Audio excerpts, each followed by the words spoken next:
So you got a little trigger happy with the shutter and you ended up having one too many pictures that you normally accustomed to. Well, I will have you know it's no reason to panic because Aftershoot is here to save the day one more time.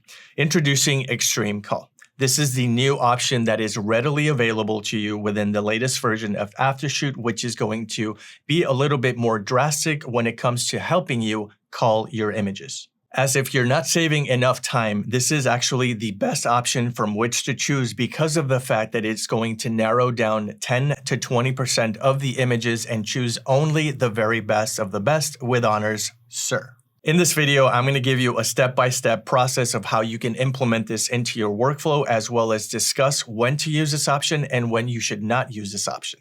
As usual, I hooked you up with a link in the description so that you can follow along every step of the way, as well as enjoy an entire month of Aftershoot for free so that you can really harness the power of this amazing platform. Having said that, let's go ahead and dive right into the computer. So in the event you are absolutely brand new to Aftershoot, this is what you should be seeing on your end. Now, I quickly want to bring your attention to the top left-hand corner where it says Create New Album, and we are going to click on New Album. Once you've done so, this is what you should be seeing on your end. Now, full disclosure, it really doesn't matter if you are a RAW or a JPEG shooter. The accuracy of the culling is going to be on par with each other, regardless of which one you choose to exercise. So we'll click on that once, and obviously it's going to tap into your computer. And I have already separated 616 photos of a 25-year anniversary that I did last year for a bride named Becky. So we're going to hit import from this folder, and we're going to call this one Becky, of course, in her honor. And absolutely, we need to inform the system that this is going to be wedding and engagement related, and we'll hit next. The system will immediately insert all of the images, aka import them, as you can see. And the very first thing that we want to do is head on over to the middle tab where it says Cull. Once we have done so, we are in the culling stages of the Aftershoot process. Now, what we want to do is head on over to the bottom right-hand corner and begin the culling process. So what we want to do for the sake of this tutorial is choose the top option that says AI Automated Culling. Now, the AI analyzes and selects the best photos for you to review. In other words, like I said, it's going to be the very best of the best with honor, sir. So keep that in mind moving forward.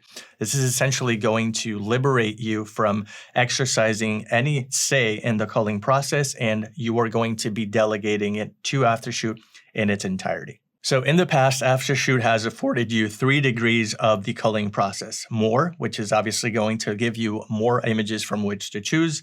A standard, which is more or less middle of the road, as well as few if you want to be strict about the process. But for the sake of this tutorial, again, we are going to choose Extreme, which is the new version of the culling process.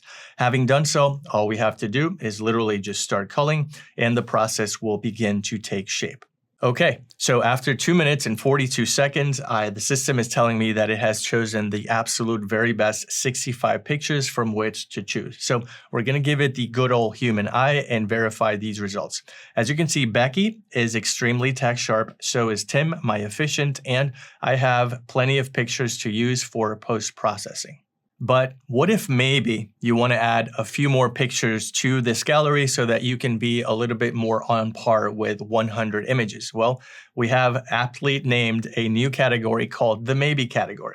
The maybe category is those set of images, in this case 81, that are just outside of the Aftershoot culling platform, but are seriously to be considered as added to the selected category. So I want to take this opportunity to also introduce you to one of my favorite features, which is called the spray can mode.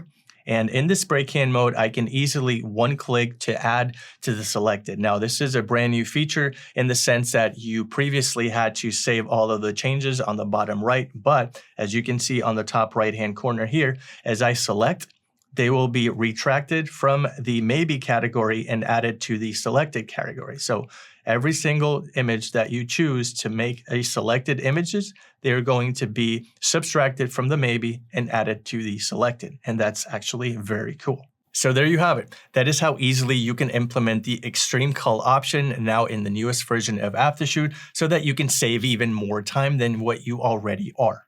Now, that begs the question, when should you use this option and when should you go for something a little bit more lenient? Well, let me give you an example.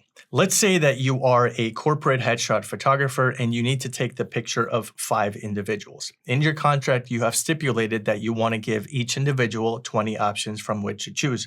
If we do some simple math, you'll probably hover around the 100 image mark. In the event you resort to Aftershoot and use the Extreme Cull, this means that you will have less than 20 images, which also translates into having each client pick from 3 to 4 absolutely stunning photos that you have taken.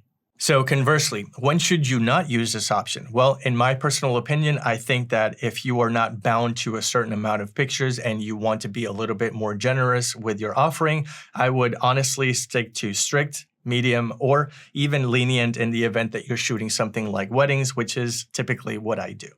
So that's where I'm going to leave it. I hope you got a little value out of this video, and if you did, stick around by subscribing. I would love to have you. My name is Francis, and thank you so much for watching. I will see you in the next video.